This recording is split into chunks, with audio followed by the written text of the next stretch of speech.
ka-EA support today's video. So ito na yung huling parte natin ng for treatment and also prevention natin bago magsimula yung pagtutos natin sa darating na May 2nd week or 3rd week, no? So north na tayo maglilipad. So good luck sa lahat na may karera ngayon sa summer race. Medyo umuulan na mga kalapatid. So yun, sana lahat is maganda pa rin ang pauwian kahit ganun yung maging possible na mga panahon natin.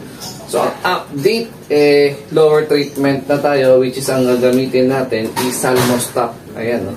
So ito na yung bagong packaging ng Salmostop. Before kasi meron parang container na plastic, no? So sa ngayon, nandito na siya nakakaraton to. So bumili lang ako ng 12 pieces. 4 na ibon yung ating ititreat. So 3 araw tayo na magbibigay sa kanila every morning. So dapat walang laman yung butchi nila. So ito yung mga wires natin.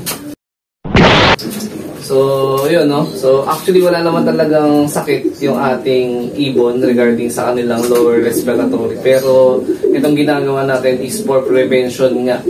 Para sa ating preparation, para sa ating Team North. Ayan. Pwede na! Ito yung status ng loft natin. Ayan. So nakapaglinis na tayo. Ayan, mga kalapatid. So malinis na. So di muna tayo magpapaloplay, magpaparonda today.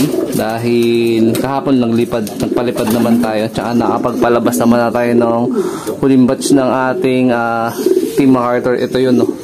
Tsaka ito, ayan, dalawa sila. Yan na lang ang kailangan nating mapabatcher within the week.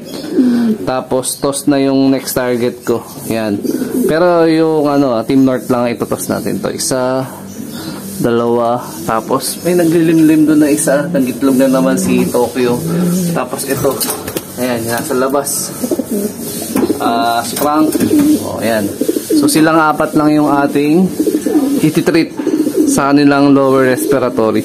Tapos nag-adjust na rin tayo ng pakainan. Ayan, ni-retrieve ko na to. Nag-adjust na tayo. Ayan, hopefully maging maayos na yung pakain natin sa mga ibon. Ayan, dito na sila kakain sa labas. Kasi pag doon, medyo nahihirapan ako mag-adjust. Binubuksan ko pa. Unlike na nandito ulit yung dati natin sistema. Nasasanay sila para silang nasa truck ulit. No? So, ayan. Medyo putol nga lang kasi nga dahil dito sa poste ng pinaka natin pinto.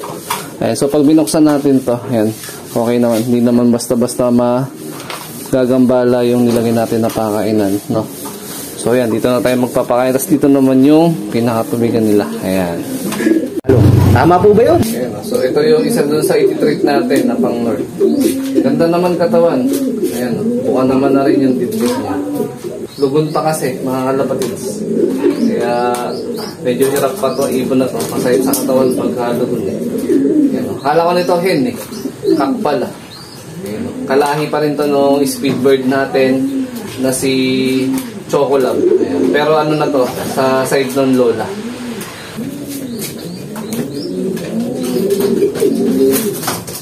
A few moments later. So ito naman yung merong advanced training sa atin no last time na nagkarga pa tayo sa summer training. Huling bitaw nito is Kabanatuan. Ayan si Tokyo. Anak to ni Lady Mina to, tsaka ni Japan. Kaya tinawag natin Tokyo kasi nga anak ng Japan. Ayan, kamukha nung nanay niya, yung Javier Leyte na pinishare ko na si Lady Mina to. Ayan. Ganda na rin ang hipo nito eh. Ito na yung pinakahuli na nakapag-final mode sa atin. So, yun. Asahan natin na isa sa mga ibon natin, isa dun sa 4. No? Pero kung mas maganda kung lahat sila is makatapos ng North. So, hanggang ngayon kasi meron pa rin tayong sumpa sa Norte. Ayan. Na hindi pa rin natin nabibreak. No? Although nakapagpa-apa rin na tayo, pero yung after a next lap nung Santa Ana, bigo tayo dun. Tapos, yun nga, yung apa rin natin, finisher lang din yun, hindi pa yung clacker. Naman sa south, medyo okay naman ng result natin, pero yung hindi pa natin na hihit sa south is yung yung superset, no, na winner. So meron tayo doon si Batusay, which is 5 points lang, cut off ng isang lap. Matnog Sosobon. Pero kung sakaling na ilusot ngayon, meron na sana tayo agad na naka-superset nung nakaraan pa, 2021 ration sa BFRC. So ito. So sabi nila, mahirap daw pag meron daw paborito. Pero actually, isa to sa paborito ko. Pero isa rin to sa kinaiinisan ko na ibon dito sa loob. Kinaiinisan ko dahil napakasiga niya sa Flyers Loft. Lahat inaaway niya. Pero paborito ko siya dahil rektang anak nga ito. Hindi pa to sa yung nag-Javier Lake Lakat ko. Tapos yung nanay nito, yung Jerry C. Shoutout kay Tres Rondon-Sales na SJDM RTA. So, yung Jerry C na yun dahil nakapag-produce na rin sa akin ng 2 times Apari, 1 time Santa Ana, which is na naglipad naman si Boss Jordan, yung tropang kalapatids dito. Meron akong pinalipad sa kanya. May binigay ako sa kanya ibon noon, tapos yun. So, balak niya, ililipad niya ngayong north, no? Then hopefully, makatapos ang mga pag-complete locking sa darating na north. Actually, may istorya rin tong ibon na to, pero dun sa mga nakakapanood dati pa ng mga vlog natin, alam niyo yung kwento nito, no? Pero dun sa iba na baguhan lang, hindi ko na masyadong i-elaborate kasi medyo mahabang proseso yung kwento na yun. Pero tapos na yun, no? Na pagdaanan na natin yung kwento na yun. So sana isa to sa mga bigay sa atin na super set sa darating na north na yun. Yun. And then, speaking of Apari finisher, ito yung mismong rektang anak ng Apari finisher natin.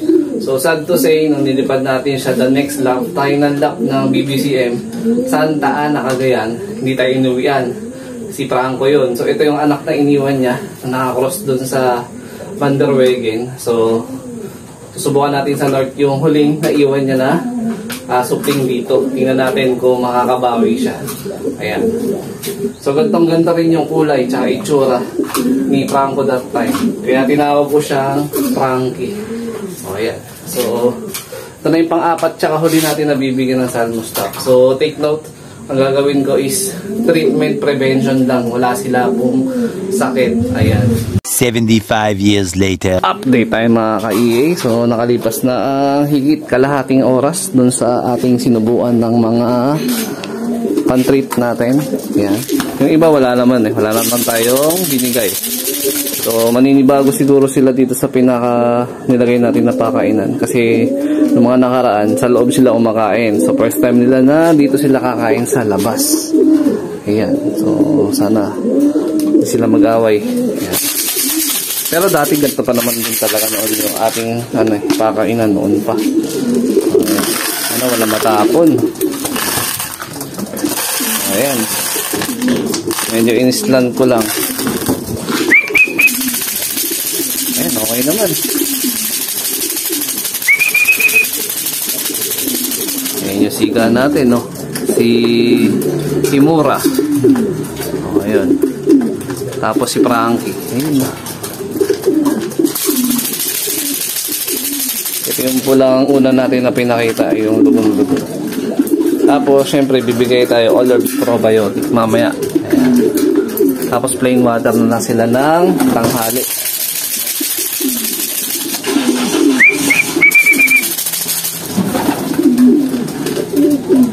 Nangingibago yung loko. Ayan na, kumain na siya. Ayan na, okay naman.